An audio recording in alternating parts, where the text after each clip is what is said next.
I have had so many clients come to me with a diagnosis of SIBO, and they seem to get really stuck with their doctors on what I am now calling the SIBO train until they come to me, and then we try to get them off the SIBO train. But basically, what I've been seeing in my practice is that someone does a breath test, it's positive for SIBO, they're given antibiotics to treat it, they're better for a week, they go in, they do another breath test, it's positive again. They're put on antibiotics again, and then they just repeat the cycle for infinity. And the reason why they keep repeating the cycle is because they're not getting to the root cause of what is causing their SIBO.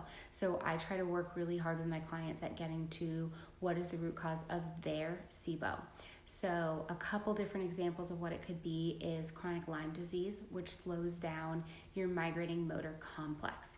Your migrating motor complex is like this little dishwasher cleaning wave that comes through, and it cleans everything out of your small intestines a few hours after you eat.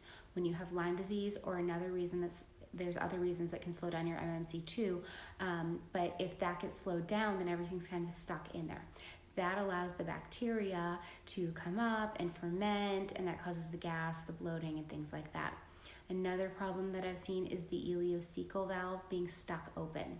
The ileocecal valve is the valve in between the small intestines and the large intestines. It's like a little trap door, and it should only go one way. You really just want things from the small to go into the large. When it gets stuck open, rather than just opening just to let the food through and then closing again, what happens is things from the large intestines migrate up into the small intestines, which is pretty obvious. That's why it's called small intestinal bacterial overgrowth. So there's lots of bacteria in your large intestine that are great. They help you out. You want them, but you want them to stay in the large intestine. So when your ileocecal valve is stuck open, they're allowed to come up and set up shop in your small intestine. Again, then you're getting that gas, that bloating when they're fermenting food because they're living somewhere they're not supposed to live. Your small intestines were not designed for that process. That's what your large intestines are for.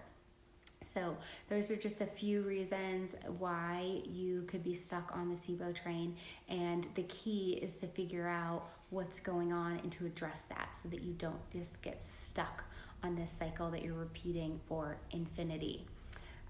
So just keep that in mind. If you have SIBO, you don't need to have it forever. You've just got to figure out what's going on and treat that root cause.